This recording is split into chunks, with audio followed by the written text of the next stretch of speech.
Bonjour mesdames et messieurs et bienvenue à votre édition de cette semaine dans Dautré, édition du 6 février 2022. On a déjà passé le cap du mois de janvier, la température a été froide, mais on devrait avoir quand même un beau mois de février dans les prochaines semaines. En parlant du mois de janvier qui a terminé, la municipalité de Lanoraie a fait la présentation de son budget et ça le 31 janvier. Le budget a été présenté par M. André Villeneuve et son équipe et le lendemain, le mardi 1er février, ce fut le conseil municipal de Lanoraie, donc l'adoption des taux de taxation pour la municipalité de Lanoraie. Tout ça vous est présenté en première partie de notre émission. Par la suite, vous avez eu le conseil municipal de Saint-Ignace de Loyola, excusez-moi. Donc, les deux conseils, Lanoraie et Saint-Ignace, ont choisi de présenter leur réunion mensuelle le premier mardi du mois. Donc, cette fois-ci, c'était le 1er février. Donc, on a présenté ces deux conseils municipaux.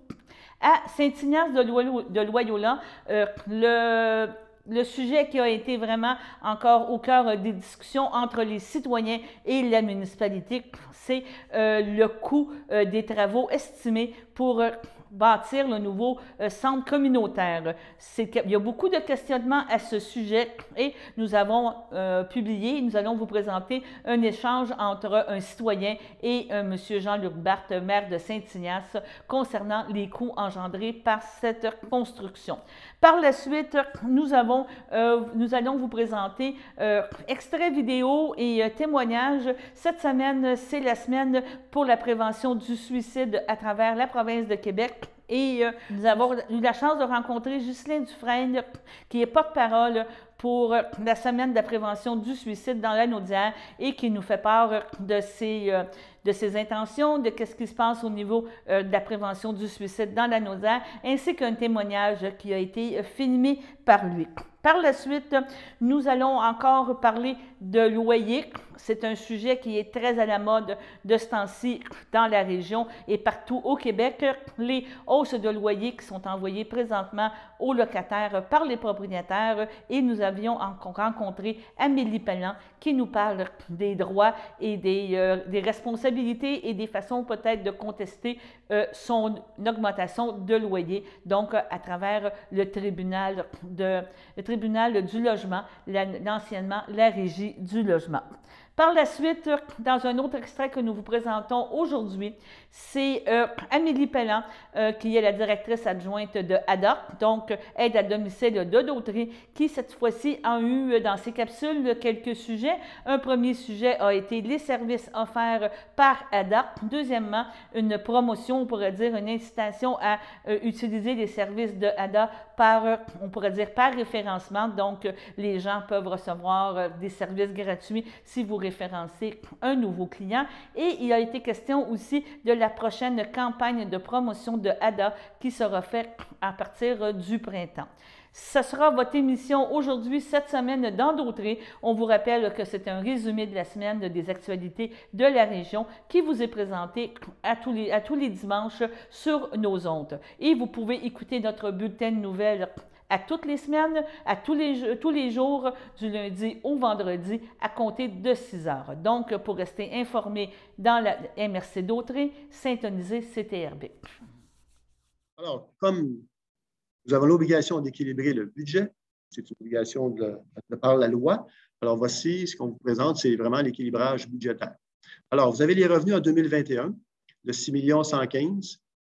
Il y avait eu à l'époque une appropriation, je reste dans la colonne de 2021, il y avait eu une appropriation de 850 200 pour un total de 6 965 200. Il y a eu des dépenses de 5 963 200.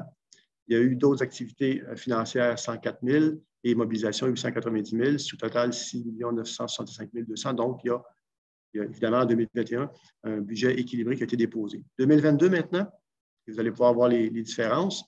Donc, en 2022, on parle de 6 717 000. On fait une appropriation de 800 200 $. Quand on parle d'appropriation, c'est des sommes, dans le fond, c'est beaucoup de projets qui n'ont pas été réalisés en 2021, mais pour lesquels les gens avaient déjà été taxés. Alors, ces projets-là, on les reporte en 2022 et on ne taxe pas à nouveau les gens, évidemment. Donc, ces sommes-là vont être utilisés justement pour équilibrer le budget puis pour réaliser ces projets-là qui n'ont pas été réalisés en 2021. Donc, un sous-total de 7 517 200. Dépenses 6 678 300.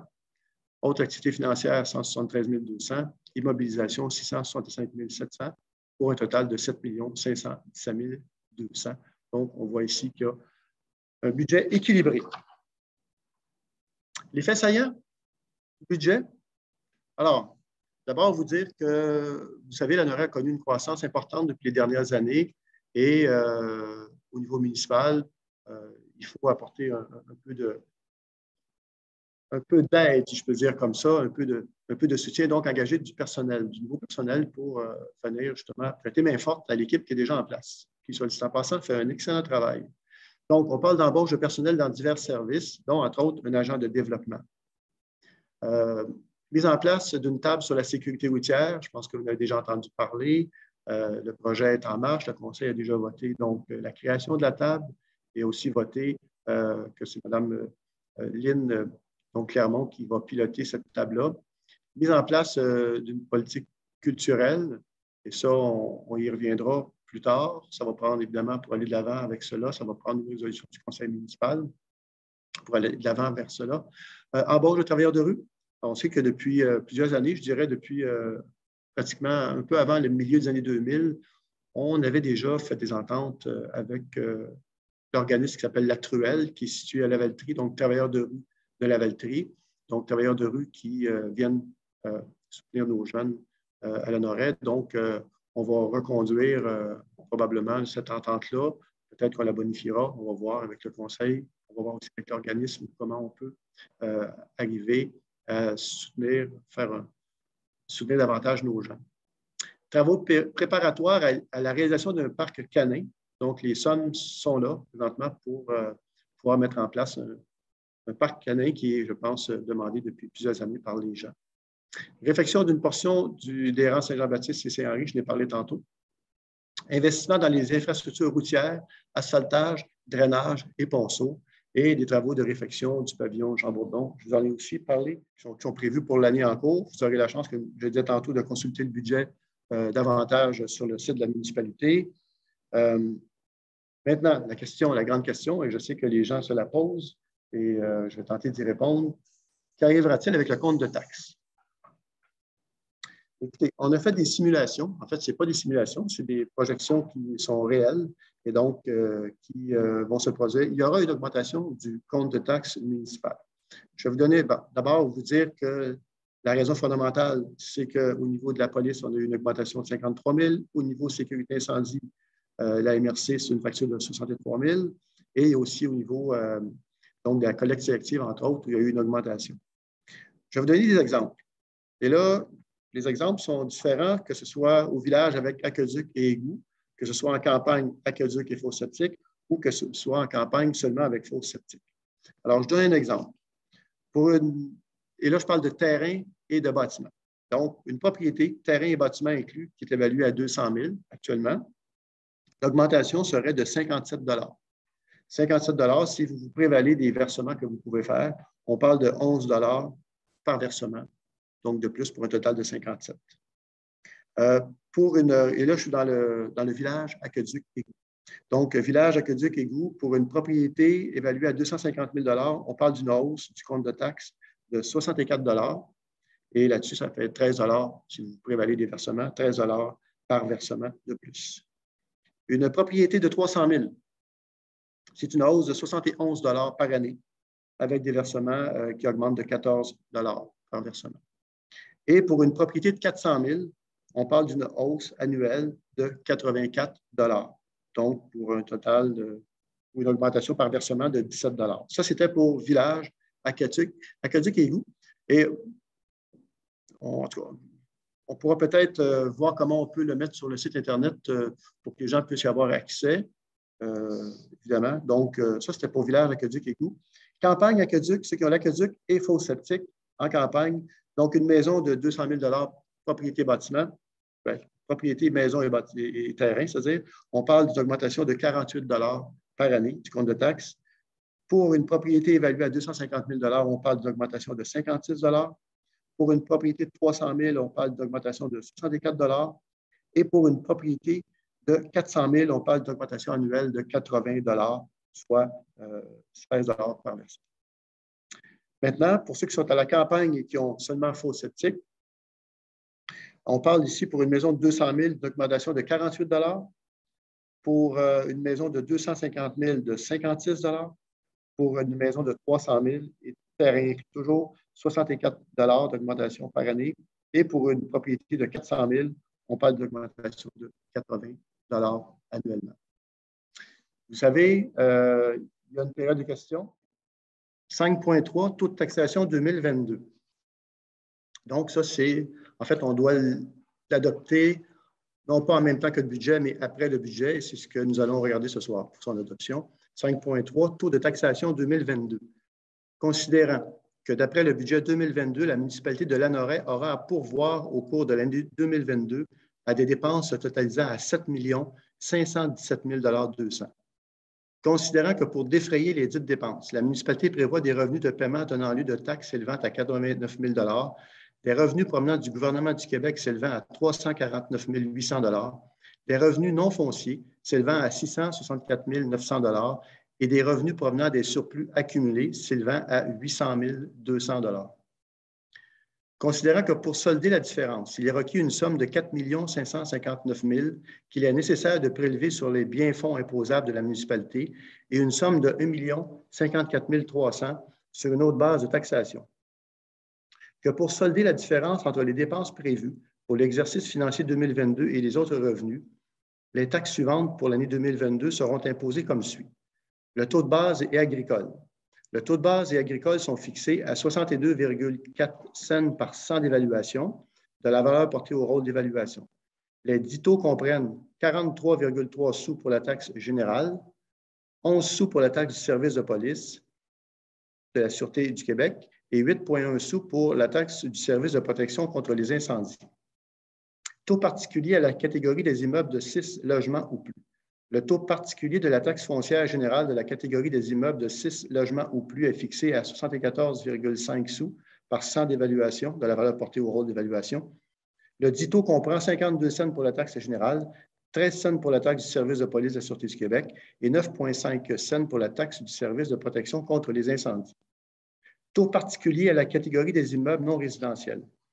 Le taux particulier de la taxe foncière générale de la catégorie des immeubles non résidentiels est fixé à 1,044 par 100 de la valeur portée au rôle d'évaluation. Le dit taux comprend 73,6 cents pour la taxe générale, 17,9 cents pour la taxe du service de police de la Sûreté du Québec et 12,9 cents pour la taxe du service de protection contre les incendies. Taux particulier à la catégorie des immeubles industriels. Le taux particulier de la taxe foncière générale de la catégorie des immeubles industriels est fixé à 1,164 pour 100 de la valeur portée au rôle d'évaluation. Le dit taux comprend 82,2 cents pour la taxe générale, 19,9 cents pour la taxe du service de la police de la Sûreté du Québec et 14,3 sous pour la taxe du service de protection contre les incendies. Une taxe générale au taux de 50 cents du 100 d'évaluation est et sera prélevée sur tous les biens-fonds non imposables de la municipalité. Le tout conformément aux dispositions prévues de la fiscalité municipale. Enfin, que la tarification pour les différents services soit établie comme suit. Matière résiduelle, 175 $ par unité de logement ou local. Entretien, assainissement, égout, 162 $ par unité de logement ou local. Vidange de fosse septique, 70 $ par unité de logement ou local. Alors, tout ça, dans le fond, vient faire en sorte que la municipalité pourra s'assurer d'avoir les sommes nécessaires au budget que nous avons voté hier. Et peut-être est-ce à propos de vous le dire tout de suite, parce que hier, je sais que les gens n'ont pas pu suivre très bien la présentation qu'on a faite à cause des problèmes techniques. Mais écoutez, je vais quand même vous le dire tout de suite. C'est une question qui, je pense, va vous brûler les lèvres. À quoi va ressembler votre compte de taxe l'année prochaine? Alors, je vous donne 3 cas de figure. C'est trois cas de figure qui... c'est les 3 seuls cas de figure, finalement, qui existent. Le premier cas de figure, c'est au village, ceux qui ont l'aqueduc et l'égout. Donc, pour une maison évaluée à 200 000 $, le compte de taxes va augmenter de 57 $. Pour une maison évaluée à 250 000 $, on parle d'une hausse de 64 $. Pour une maison évaluée à 300 000 $, on parle d'une hausse de 71 $. Et pour quand je dis maison, c'est terrain et maison, donc c'est la propriété. Pour une évaluation de 400 000 $, on parle d'une hausse de 84 $. Pour ceux qui sont à la campagne, qui ont l'aqueduc et fosse septique, pour une maison de 200 000 $, on parle d'une augmentation de 48 $ par année sur le compte de taxes. De 250 000 $ de propriété, on parle de 56 $ de hausse.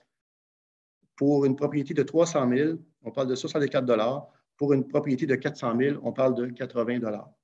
Et maintenant, le dernier cas de figure, donc quelqu'un qui vit à la campagne avec fosse septique, évalué à 200 000 $, on parle d'une hausse de 48 $. Évalué à 250 000 $, on parle d'une hausse de 56 $. Évalué à 300 000 $, d'une hausse de 64 $. Et évalué à 400 000 $, une hausse de 80 $. Alors voilà, je voulais vous le dire. Je pense que c'est correct que vous le sachiez. C'est important. C'est quand même vous, en bout de ligne, qui payez les comptes de taxes. Voilà. Maintenant, je reviens à la proposition qui est sur la table. Est-ce que j'ai un proposeur pour l'adoption de la résolution? Lynn, je propose. De Mme Clermont a fait la proposition. Est-ce que j'ai un appuyeur? J'appuie. Donc, M. Martin Lavallée appuie. Est-ce que dans le budget, le stationnement est inclus? Non, M. Laforêt, le stationnement n'est pas inclus. Il va coûter combien, le stationnement? Écoutez, rendu là, on va le faire évaluer avant. Je ne peux pas vous dire combien. On va se faire une opinion. Comment qu'on fait? Mais écoutez, le règlement, le stationnement, si on le fait qu'après, ça va tout balayer qu'en 2023, peut-être avancé. Là, on va avoir un ingénieur qui nous dise combien ça coûterait faire le stationnement. Là, ben, si on est les prix, ben, le conseil va avoir une décision à prendre, on va regarder d'où on est capable d'aller chercher de l'argent dans notre budget sans que ça ait un impact. Ouais. Mais ça se trouve pas être un petit peu... c'est pas broche à foin, non? Non? Non, moi, je trouve que... ben, moi, ça m'évite de payer, parce que vous appelez ça de la broche à foin, mais moi, j'appelle ça agir chaud pour sauver au moins entre 15 et 20 000 $ d'archéologie. Parce que si je suis obligé de... Ben oui, mais c'est ça, M. Laforêt. Prévoir les coûts. Ben oui, ben on va les prévoir les coûts. Mais si on arrive au chemin, moi, je ne peux pas vous dire comment ça va coûter le stationnement. Je ne suis pas ingénieur. Puis je ne sais pas comment est-ce que l'asphalte se vend, je ne sais pas comment la roche se vend, je ne sais pas comment qu'il faut creuser combien, j'ai aucune idée. Puis moi non plus, je ne sais pas, mais je pourrais vous faire confiance pour emprunter près de 7 millions, M. le maire. C'est ça qui m'inquiète. Pour emprunter quoi?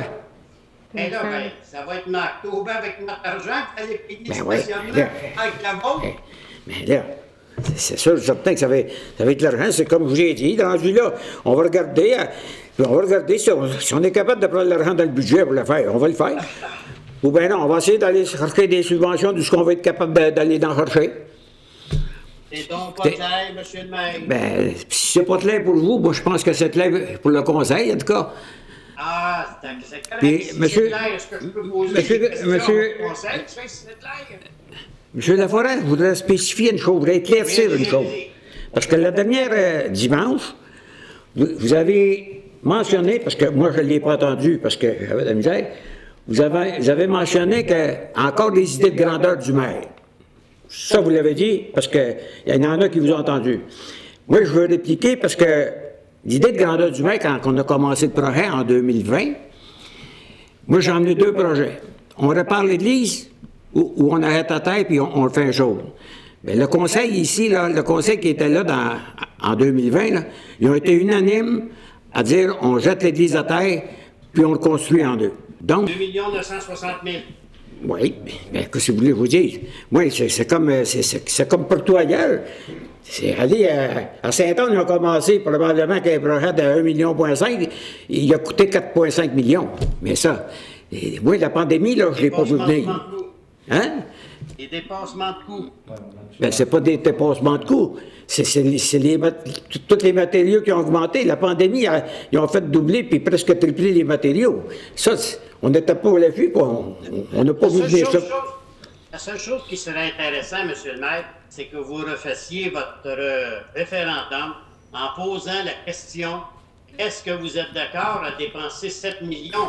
Donc 3 millions par le gouvernement et 4 millions par les paroissiens de Saint-Ignace, parce qu'on a appris que c'est les payeurs de taxes et non les citoyens.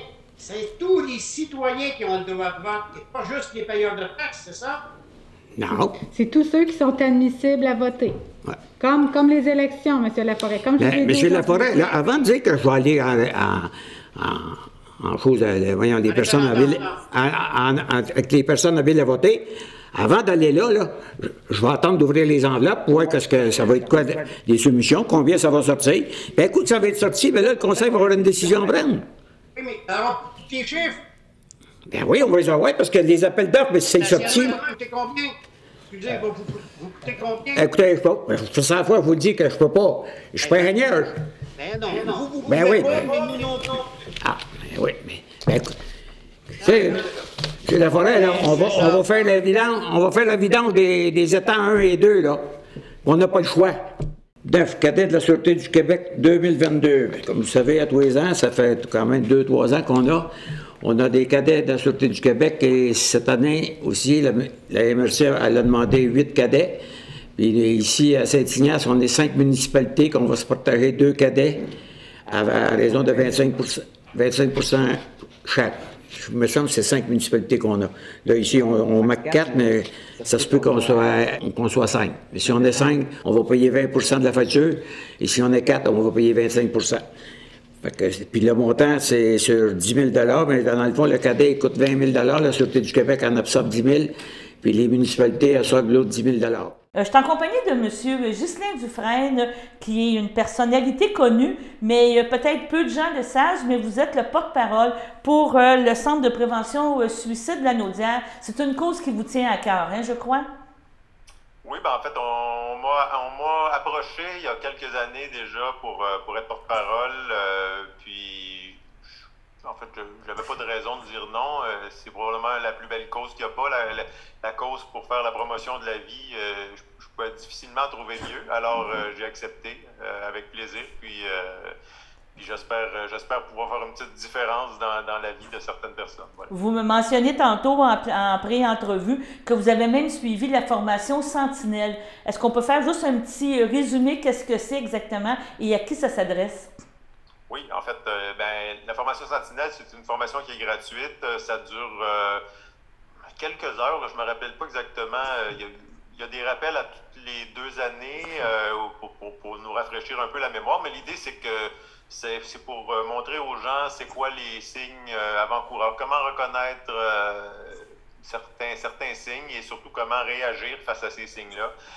Donc, on est outillé pour justement reconnaître des signes, poser les bonnes questions et diriger les gens au centre de prévention du suicide, parce qu'en fait, nous, on n'est pas des spécialistes de ça, là, donc c'est vraiment juste être des antennes et diriger les personnes qui en ont besoin vers le centre.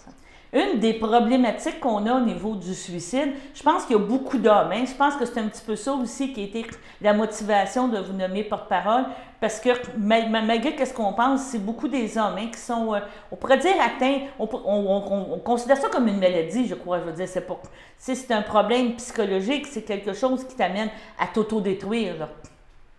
Ben, en fait, je ne sais pas si c'est une maladie ou non. Des fois, c'est peut-être circonstanciel. Je ne saurais pas répondre à cette question-là, mais effectivement, la grosse majorité des personnes qui pensent au suicide ou qui passent à l'acte sont des hommes, des jeunes hommes même. Là, je ne veux pas me tromper dans les âges. Non, mais il y a quand même, c'est ça. Il y a quand même 25 à 50 ans, là, quelque chose comme ça. C'est la grosse partie des gens qui y pensent et qui passent à l'acte parfois. Donc, je pense que c'est pour ça qu'on m'a approché, effectivement, pour essayer de rejoindre ces gens-là qui ont peut-être... qui connaissent peut-être ma face. C'est ça. De cette année, et si tu en parlais, justement, le thème de cette année, et si tu en parlais, C'est ça, c'est toujours une question de communication. Comme vous disiez tantôt avec des antennes, comprendre qu'est-ce qui se passe, mais il faut que la personne aussi qui est en situation problématique, on pourrait dire, elle lance des flèches, là. Elle lance des signaux. C'est très rare qu'il n'y a pas de signal là, pour prévenir cet événement-là. Il faut être aux aguets. Dans le fond, c'est un peu ça cette année, l'idée, là. Oui, bien c'est sûr que moi, de mon côté, j'essaie toujours de passer le numéro de téléphone le plus possible, le 1866 appel, qui est le numéro du centre de prévention, qui est ouvert 24 heures sur 24, 7 jours sur 7, 365 jours par année. Les gens peuvent appeler n'importe quand ils en ont besoin. Ça peut être quand on en a besoin nous-mêmes, quand on en a besoin pour aider quelqu'un, donc ou quand on en a besoin parce que c'est arrivé dans notre famille ou dans nos amis, puis que là, on a besoin de soutien aussi, ça peut être ça. Donc, c'est un numéro qui n'est pas compliqué à retenir, mais il faut le savoir, un 866 appel. Sinon, il y a des gens qui aiment peut-être mieux aussi parler par texto. Oui. Il y a une ligne téléphonique pour ça maintenant, c'est le 1-855-957-5353. Puis par clavardage aussi au site web suicide.ca. Donc, il y a plusieurs façons d'y arriver. Il faut en parler parce que c'est pas en gardant ça à l'intérieur que ça va s'améliorer. C'est vraiment ça que les gens doivent essayer de comprendre, même si des fois c'est difficile. Moi, j'ai fait des rencontres de certaines personnes qui ont pensé au suicide et qui ont réussi à passer au travers. Puis souvent, ils disent ça, le plus difficile, c'est de faire le premier pas pour être capable d'en parler. Mais en même temps, il y avait tellement besoin d'en parler, ces gens-là, puis des fois, on pense qu'il n'y a personne qui veut nous écouter ou qu'on n'a pas d'oreille attentive, alors que le centre de prévention est là pour ça. Justement, vous avez fait des capsules, c'est justement là que je m'en allais vous amener. Vous avez rencontré des gens, vous avez sorti de comment de ces expériences-là? Vous avez rencontré des gens qui ont dit « Oui, j'y ai pensé », vous les avez fait parler, les capsules sont très, très, très... je vous dirais, passionnante et très émouvante. Et ça vous a fait quoi, vous, comme personne, en tant que personne, de rencontrer ces gens-là? Ben, c'est incroyable de voir comment ces gens-là ont pu être résilients et puis en plus, ils sont prêts à partager leur histoire pour être capables d'aider d'autres personnes. C'est formidable. Sincèrement, c'est des personnes fantastiques. Puis là, tu te dis comment ça se fait que ces gens-là ont pensé au suicide. C'est ça. C'est vraiment des gens qui ont le cœur gros comme ça, puis, mais ils ont frappé un nœud, puis finalement, ben, ils ont rebondi, puis ils sont revenus à la lumière, je dirais. Donc, tout est possible. Moi, je trouve ça très inspirant. Puis si vous ne les avez pas vus, les capsules, je vous invite à aller les voir. On va les présenter, moi, c'est ça. Et la pandémie, en terminant, ben, n'a sûrement pas aidé toute cette situation-là, là, je veux dire... Tout le confinement, le fait que les gens se sont trouvés isolés, ça n'a sûrement pas été un facteur qui a été favorisé justement pour avoir des communications, pour donner, pour faire part de ses craintes ou de ses, comment je veux dire, de ses, je cherche mon mot, excusez-moi, que la solution devienne le suicide, c'est qu'il y a eu d'autres choses avant. Il y a eu des réflexions en principe qui ont été faites, puis quand tu ne vois pas la lumière au bout du tunnel, là, je m'excuse de prendre ce terme-là, des fois c'est cette solution, comme vous dites, qu'on voit à la fin, dire je vais me débarrasser, puis ça va être réglé. Mais la pandémie n'a sûrement pas aidé à ce problème-là, là. Non, ça c'est sûr. Ben, puis le suicide, c'est ça. C'est pas une solution, en tout cas. Comme il y a le président de l'association dit souvent, le suicide, c'est une solution permanente à un problème temporaire. Il y a plein d'autres solutions qui peuvent être là pour aider les gens. Donc, mais effectivement, l'isolement causé par la pandémie a sûrement pas aidé. Il y a certaines personnes qui ont sûrement été plus touchées durement qu'elles l'auraient été en réalité s'il n'y avait pas eu ça. Puis, encore une fois, je les invite à appeler au 1-866 appel si jamais il y a quelque chose qui va vraiment pas. Il ne faut pas se gêner, c'est ça. En terminant, bien, on rappelle que le Centre de prévention suicide de Lanaudière couvre toutes les MRC ici là, de Lanaudière. Donc, c'est une petite équipe encore très dévouée qui s'implique beaucoup avec, je sais que Mme la coordonnatrice qui est Mme Joyce, mais il y a quand même des intervenants. Là. Quand vous disiez tantôt qu'on appelle un 1866, j'appelle, il y a toujours une réponse, donc il y a toujours un bénévole, il y a toujours un intervenant qui est là pour répondre. Ce n'est pas une boîte vocale qu'on va avoir. Là. Non, c'est vraiment des gens qui sont spécialisés dans l'écoute et dans les solutions, dans le soutien. Donc, faut pas penser qu'on va parler à n'importe qui. Là, c'est des gens vraiment qui savent comment vous aider. Donc, ça vaut la peine. En terminant, est-ce qu'il y a d'autres choses que vous voudriez qu'on dise? Parce que je sais, tantôt, vous m'avez dit, votre directrice, votre président vous a fait une liste. Est-ce qu'il y a des points qu'on n'a pas parlé, que vous voulez revenir sur ça, ou tout est beau? Comme on est dans la semaine de prévention du suicide, j'invite les gens qui veulent donner un coup d'épaule au centre de prévention, peut-être aller faire un tour sur le site Facebook de l'organisation pour cliquer j'aime, pour relayer les posts. On a même des petites affichettes, j'en ai fait imprimer une là, qui est imprimable en ligne. Là, on ne le voit pas parce que j'ai... Non, c'est beau, on la voit, oui. On peut prendre un selfie avec l'affichette puis le mettre sur Internet ensuite pour faire la promotion du centre de prévention. Alors, j'invite les gens à s'impliquer. D'accord, bien, je vous remercie beaucoup, M. Dufresne. Puis au plaisir de se reparler encore, gênez-vous pas. Vous voulez nous parler de votre cause, ça va nous faire plaisir de le partager. Très gentil. Merci beaucoup. Bon, bien, merci. Parce que là, si on veut parler un petit peu de la situation dans la Naudière, c'est pas plus rose qu'à Montréal, c'est pas plus rose qu'ailleurs. La qualité, la quantité de logements disponibles, je ne peux pas dire salubres, logeables, elle n'est pas... C'est vraiment préoccupant. En fait, même en région, je vous dirais actuellement, on a moins de logements qu'à Montréal. Puis avec le télétravail, tout ça, on voit vraiment un phénomène d'exode. Fait qu'il y a beaucoup de gens de Montréal qui viennent vivre en région, mais il n'y a pas assez de logements pour tout le monde. Donc, malheureusement, ça a un effet de hausser drastiquement les loyers parce que il n'y a pas un réel puissant contrôle des loyers. Donc, certains propriétaires abusivement rehaussent le loyer au départ des locataires. D'ailleurs, nous, c'est pour ça qu'on réclame, entre autres, un registre des loyers qui permettrait aux locataires de contester plus facilement les hausses de loyers abusives en changement de propriétaire. Puis je tiens absolument à dire aux locataires d'être vigilants par rapport aux hausses de loyer parce qu'il y a beaucoup de propriétaires qui vont dire que la hausse est justifiée parce que en fonction du marché qui a beaucoup changé, on devrait augmenter les loyers, ce qui est souvent complètement faux parce que ça ne respecte pas du tout les critères là, du tribunal administratif du logement. La plupart des gens qui nous appellent, c'est des hausses qui sont beaucoup plus élevées que ce qui est permis par la loi selon nos estimations.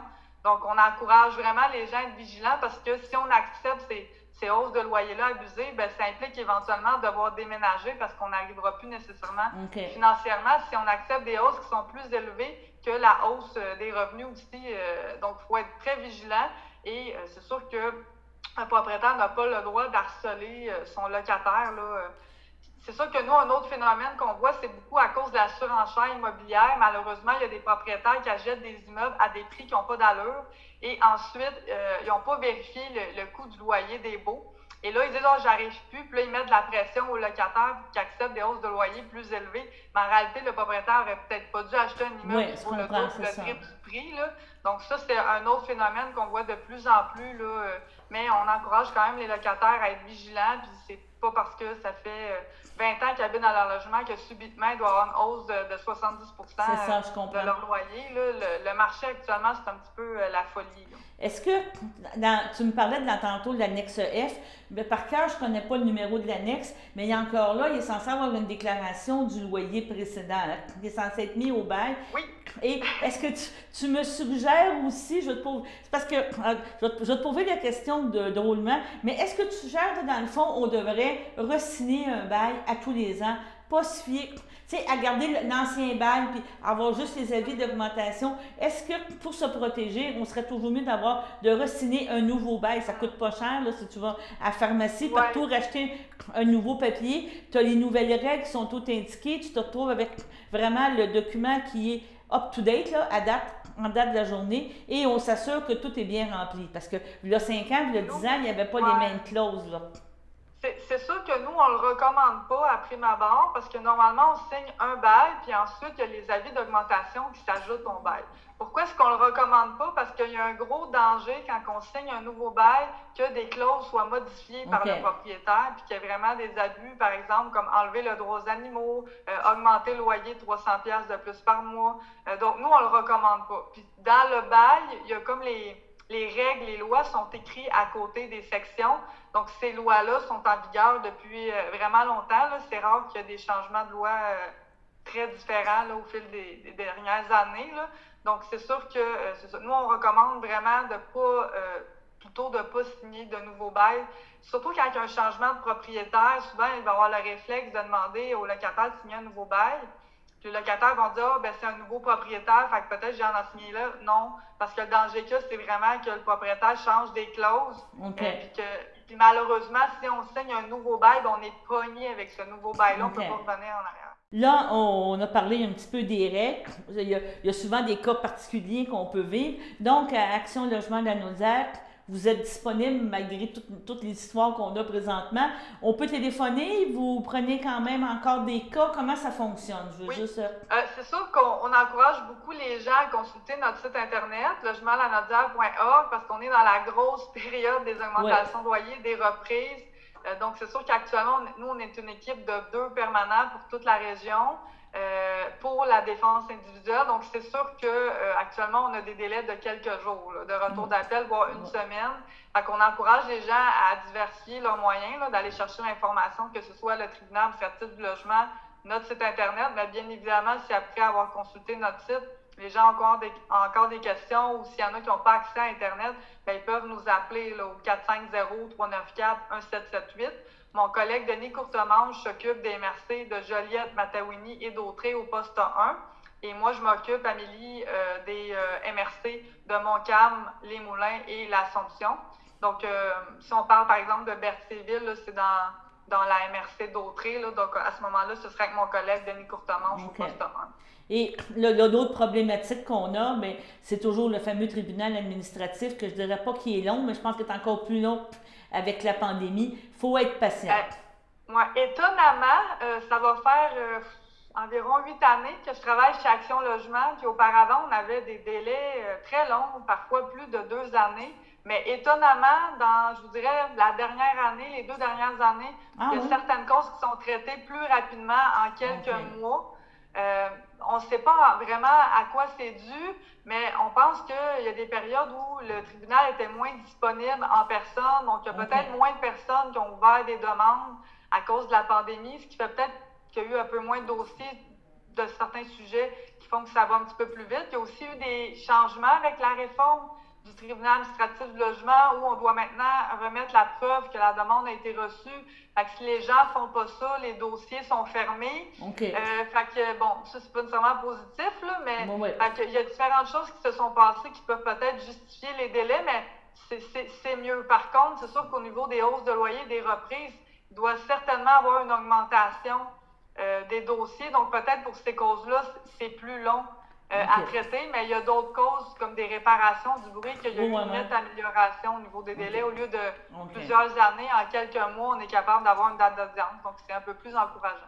En terminant, si on veut, comme tu dis, contester ou demander des choses, est-ce que tu dois payer le nouveau loyer puis c'est rétroactif ou tu peux dire, moi, je payerai le loyer quand ça sera jugé? Là, tu sais, tu me parlais d'1 an, de 6 mois, d'1 an.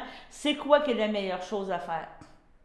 C'est sûr, quand, comme locataire, on envoie notre réponse, comme quoi on conteste l'augmentation de loyer, le propriétaire, par la suite, lui, a 30 jours pour essayer de s'entendre avec nous à l'amiable ou aller déposer une demande au tribunal. Donc, parfois, ça se règle hors cours. Ça, c'est ce qui est positif.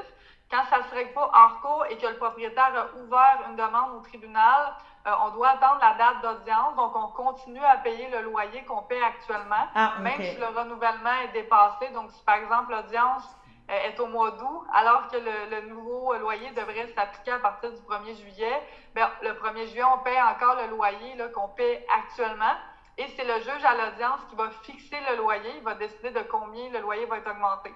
Par la suite, quand on reçoit le jugement, bien, c'est rétroactif au renouvellement le 1er juillet. Donc, il va falloir remettre au propriétaire la différence de loyer pour les mois avant l'audience. Et par la suite, on va payer le nouveau loyer qui a été fixé par le juge dans une décision du tribunal. Bon, bien, je te remercie beaucoup, Amélie. C'est bien apprécié les conseils. Puis on vous rappelle le numéro de téléphone si vraiment on a une problématique qu'on veut régler, là, qu'on veut avoir des conseils. C'est quoi le numéro qu'on peut vous rejoindre? Oui, donc c'est 450-394-1778. On a également le numéro sans frais 1-855-394-1778. Et on a aussi notre site internet www.logementlanaudière.org et on encourage les gens à suivre notre page Facebook. Donc, on publie souvent des informations très intéressantes là, sur la page Facebook d'Action Logement Lanaudière. Bon, ben je te remercie beaucoup, Amélie, puis bon travail. J'étais pour dire, tu me dis que tu t'ennuieras pas, là. Je pense que ça fait partie des règles, mais on est content de vous avoir, puis on se reparle pour d'autres sujets. Merci pour l'invitation. Merci, bye-bye. 2, 1. Je suis en compagnie de Jessica Leclerc, la directrice adjointe chez ADA. Bonjour, Jessica. Bonjour. OK. Aujourd'hui, dans notre capsule en collaboration avec ADA, on veut parler de 3 points. On va parler des services offerts, du service du référencement, là, dans le fond, que vous préconisez, on pourrait dire, et la prochaine campagne là, qui va avoir lieu au printemps prochain. Donc, dans le premier sujet, tu vas me parler des services offerts. Tu me parles de 13 municipalités. Est-ce que tu peux nous en parler un petit peu? Oui, tout à fait. Dans le fond, on veut juste simplement faire un rappel à la population que ADA dessert l'entièreté de la MRC d'Autrey, plus Saint-Damien. Donc, c'est 13 municipalités en tout qu'on dessert. Donc, on est présent vraiment sur tout le territoire. Et on offre également là, plusieurs services pour le maintien à domicile. Donc, je sais que dans une précédente capsule, j'ai beaucoup parlé du répit, de ce qu'on faisait pour le répit. Et là, je veux vraiment davantage élaborer sur l'entretien ménager, la préparation de repas et les courses. Donc, parfois, les gens ne savent pas qu'on est présent également pour faire ça. Surtout au niveau des courses, c'est un service qui est moins connu. Donc, si jamais vous êtes un proche aidant, parfois, ça prend du temps à aller faire les courses pour quelqu'un d'autre. Des fois, on a de la difficulté à faire nous-mêmes nos courses, à incorporer toutes nos courses dans notre horaire de vie très chargé. Donc, nous, on est là pour ça. Fait qu'on peut aller faire l'épicerie, on peut aller faire d'autres types de courses également. On y va vraiment du cas par cas. Donc, on est présent pour ça. Et également, on fait de la préparation de repas. On peut, exemple, on fait 2 heures d'entretien ménager, on peut aller compléter avec 1 heure pour aider la préparation du souper ou la préparation du dîner. Donc, les employés sont super versatiles, sont également très ouverts là, pour aider les usagers là, à rester le plus longtemps à domicile. Donc, c'est vraiment de demander, puis on va vraiment pouvoir répondre là, à la demande. Le point que je veux amener aussi, c'est que c'est ouvert à tous. Hein? Tu ne parles pas nécessairement d'une tranche de personnes, on pourrait dire, à faible revenu. Ce n'est pas le revenu qui te rend éligible au ADA. C'est vraiment quelque chose qui est ouvert à tous. Donc, quelqu'un qui serait on pourrait dire, pas en repos, là, je cherche, suite à une opération qui aurait besoin de l'aide, une aide ponctuelle, vous êtes là aussi pour ça, là. Oui, exactement. C'est certain que notre clientèle cible à la base, c'est les personnes âgées de 65 ans et plus, vulnérables ou en situation, là, comme vous avez mentionné, hospitalisation, des choses comme ça, ont besoin d'aide à domicile. Ça, c'est vraiment notre clientèle cible. C'est certain qu'on est quand même ouvert à toutes les autres demandes qui rentrent parce que c'est important pour ADA d'être proche de la population, d'être proche des gens. Donc, on analyse vraiment toutes les demandes, à savoir comment ADA peut aider les citoyens, la population d'Autrey. Donc, on est très ouvert à ça. C'est certain que parfois, on a des listes d'attente, donc on va aller en priorité parce que c'est certain que, exemple, un travailleur de 45 ans, exemple, qui a du temps libre encore, est encore actif pour faire son entretien ménager versus une demande d'une personne de 75 ans qui vient de sortir d'une hospitalisation, exemple, suite à un cancer ou quelque chose, bien, c'est certain qu'on va prioriser la personne âgée versus le travailleur actif. Mais encore là, on traite toutes les demandes et on garde l'œil ouvert, on garde notre belle écoute, donc on évalue là, toutes les demandes. Parfait. Est-ce que, je vais te poser une autre question, est-ce que les services sont évolutifs, dans le sens que peut-être la personne va venir vous demander justement, au début, faire les courses, par la suite, ça devient l'entretien ménager, préparation des repas. Est-ce que vous êtes ouvert à ça? Est-ce que vous évoluez avec la situation de la personne? Oui, vraiment, c'est notre but. Dans le fond, ADA notre objectif, c'est d'être le filet de sécurité. Si je peux m'exprimer ici, c'est vraiment de prendre la personne, l'usager qui souhaite avoir du service et de l'accompagner dans son cheminement de rester chez soi pour la vie. C'est vraiment ça, le mouvement, c'est chez soi pour la vie. Donc, on est là vraiment pour accompagner la personne. Au début, ça peut être seulement de l'entretien ménager. Après, ça devient de la préparation de repas, de l'aide à l'alimentation, ensuite du répit, ensuite des soins. Donc, c'est vraiment, on est le filet de sécurité pour la population d'Autrey. OK. Un dernier point, question de curiosité, la façon dont, autrement dit, en moyenne, pour chaque client, j'imagine, c'est ça que tu dis, tu dois peut-être pas prendre le terme bénéficiaire, elle doit être plus client. Vous faites une moyenne de combien d'heures par personne? Est-ce que vous le savez? C'est commandeur de services que vous offrez ou c'est très variable, dépendant vraiment des situations? C'est variable, ça dépend vraiment. C'est certain que les services d'entretien ménager sont soit à la semaine ou 2 semaines. Habituellement, ce qu'on voit, c'est un 3 heures à la semaine. Mais ensuite, ça dépend tellement des besoins des gens. Si la personne vit seule et qu'elle n'a pas de proche aidant près d'elle, c'est certain que parfois, on va aller 3 fois chez cette personne-là. Ça va être 3 fois des blocs de 3 heures pour faire l'entretien ménager, préparer ses repas de la semaine, aller faire ses courses. Donc, on va vraiment être là davantage pour elle. Ça dépend vraiment des besoins de chaque personne. C'est ça que c'est difficile de faire une moyenne. Mais habituellement, l'entretien ménager, c'est 3 heures semaine environ. Mais on peut se rendre à 4, 5, 6 heures. C'est vraiment, on adapte nos horaires selon les besoins de la clientèle. Puis, en principe, je vais te parler d'un sujet, mais en principe, c'est toujours la même personne. Quand vous rencontrez le bénéficiaire ou la cliente, c'est toujours la même employée qui va toujours. Il y a une très grande stabilité dans votre accompagnement. Là. Oui, exactement. Ça vient aussi répondre aux besoins de sécurité des gens. Le besoin d'avoir toujours la même personne à la maison. En temps de COVID aussi, c'est super important de minimiser les contacts. Donc, quand on affecte une personne à un usager, c'est important de maintenir ce lien-là pour qu'il y ait un lien de confiance aussi qui se fasse entre l'utilisateur, la préposée, entre l'utilisateur et ADA également.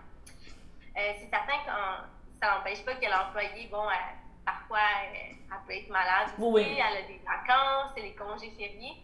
Donc, on offre du remplacement également. C'est certain que là, c'est quelqu'un d'autre qui va offrir le service, mais on essaie le plus possible de maintenir la même employée, la même préposée d'aide à domicile chez le même usager. Donc, il se crée une relation de confiance, il se crée, comme tu dis, une relation de sécurité. Et c'est encore là pour les personnes, on pourrait dire aînées, c'est très important de pouvoir avoir toujours la même personne. Donc, même l'employé peut peut sûrement remarquer des changements ou des situations. C'est plus facile parce que tu vois l'évolution de la santé de la personne aussi. Là. Je pense que c'est un point important à donner aussi, là, que c'est vraiment une sécurité des deux côtés que vous pouvez créer. Tu me parles aussi de référencement. Est-ce que tu peux me parler un petit peu, là, tu ne parles pas de référencement en informatique sur un site web, là, j'imagine? Ça doit être une autre façon de faire du référencement. Oui, exact. On a un super beau programme de référencement client chez ADA.